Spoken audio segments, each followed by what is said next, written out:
আসসালামু আলাইকুম। Hello everyone, কেমন আছেন সবাই? আশা করি সকলেই খুব ভালো আছেন। কে কোথা থেকে আজকের এই ভিডিওটি দেখছেন অবশ্যই জানাবেন।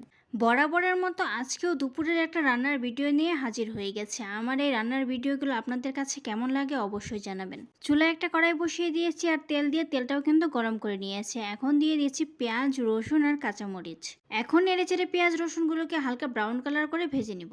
এখানে আমি আলু আর পেঁয়াজ কলি মিক্সড ভাজিটা করে নিয়েছি। এই সিজনে কিন্তু আমাদের প্রায় এই ভাজিটা খাওয়া হয়ে থাকে। আপনাদের ভাইয়া আর আমি দুজনেই কিন্তু এটা বেশ পছন্দ করি। বলতে গেলে এই শীতের সিজনে যতদিন এটা পাওয়া যাবে ততদিনই কিন্তু আমরা এটা খাই। পেঁয়াজ কলি আর আলুটা কিন্তু আমি আগে থেকে লবণ দিয়ে সিদ্ধ করে নিয়েছি। এখন এটা তেলের ভেতরে দিয়ে দিচ্ছি। এখন শুধু বেশ কিছুটা সময় ধরে নেড়েচেড়ে ভেজে নেব। আলুগুলোর গায়ে যখন একটু লাল লাল কালার চলে আসবে তখনই বুঝতে পারবেন এটা খুব সুন্দরভাবে ভাজা হয়ে গেছে। যে কোনো কিছু ভাজি যত কড়া করে আপনি ভেজে নিতে পারবেন তার টেস্ট কিন্তু ততই ভালো আসবে। আপনাদের কার কার কাছে আলু আর পেঁয়াজ কলি ভাজিটা ভাল লাগে অবশ্যই জানাবেন।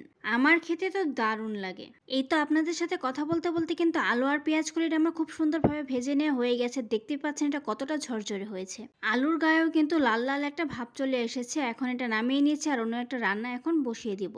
অফ ক্যামেরাতে কিন্তু এখানে আমি গরম মশলা, পেঁয়াজ, রসুন খুব সুন্দরভাবে ভেজে নিয়েছি। সেটা আর আপনাদের সাথে শেয়ার করা হয়নি। এখন এখানে দিয়ে দিয়েছি গুঁড়া মশলাগুলো। এখানে আমি কবুতরের মাংসটা বোনা করে নিচ্ছি, তাই যত প্রকার গুঁড়া মশলা আছে যা মাংসে ব্যবহার করা হয় সবগুলোই এখানে দিয়ে দিচ্ছি। কবুতরের মাংস খেতে কার কার ভালো লাগে কমেন্ট বক্সে অবশ্যই জানিয়ে যাবেন। আমার তো কবুতরের মাংস সব থেকে বেশি ফেভারিট। একে একে সবগুলো গুঁড়া মশলা দেওয়া হয়ে গেলে দিয়ে দিচ্ছি সামান্য একটু পানি যাতে মশলাটা পুড়ে না যায়। এখন দিয়ে দিচ্ছি রসুন বাটা আর আদা বাটা।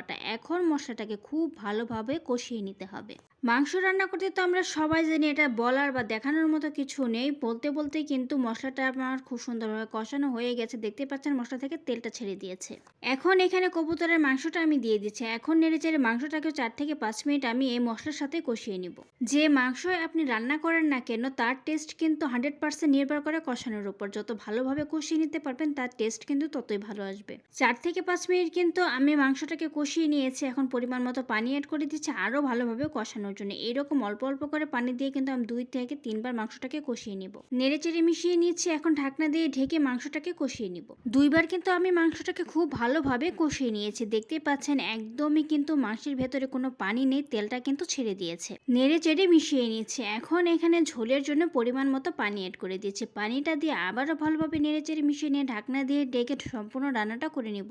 এখন আপনাদের দেখাচ্ছি এই সিজনের সবচেয়ে জনপ্রিয় আর জিভে জল আনার মতো একটা ভর্তা রেসিপি। দেখতে পাচ্ছেন এখানে আমি আলু সিদ্ধ করে নিয়েছি, সিম সিদ্ধ করে নিয়েছি আর কাঁচামরিচটাও কিন্তু সিদ্ধ করে নিয়েছি। প্রথমে আলুটাকে আমি মাখিয়ে নিয়েছি। এটা যেহেতু নতুন আলু এমনিতেই কিন্তু অনেকটা সফট হয়ে যায়, তাড়াতাড়ি কিন্তু এটা ভালোভাবে ম্যাশ হয়ে যায়। আলুটাকে ম্যাশ করে নিয়ে এখন আমি কাঁচামরিচটা মাখিয়ে নিয়েছি, পরিমাণ মতো লবণ দিয়ে মরিচটাকে মাখিয়ে নিয়েছি। এখন দিয়ে দিচ্ছি সরিষার তেল। তেলটা দিয়ে ভালোভাবে মাখিয়ে নিয়ে এখন দিয়ে দিচ্ছি পেঁয়াজটাকেও মাখিয়ে নিয়ে দিয়েছি সিম। এখন আলু আর সিম খুব ভালোভাবে মাখিয়ে নিতে হবে। এই ভর্তাটা খেতে এতটাই টেস্ট হয়েছিল কি আর বলবো। আমি যখন এডিটিং করছিলাম তখন কিন্তু এটা দেখে আমার আবারও জিভে চলে আসছিল। এই তো ভর্তাটাও কিন্তু আমার কমপ্লিট হয়ে গেছে আর দুপুরে রান্নাও কিন্তু শেষ। চলুন এবার খাবার দিয়ে আপনাদের দেখাচ্ছি কি কি রান্না করলাম। রান্নার শেষে সমস্ত কাজ কমপ্লিট করে কিন্তু টেবিলে খাবারটাও দিয়ে দিয়েছে। এখন দেখাচ্ছি এখানে আপনাদের ঠিক কি কি রান্না করলাম। এখানে ছিল সাদা ভাত, তারপর ছিল যে মজাদার ভর্তাটা করলাম সেইটা, তারপর ছিল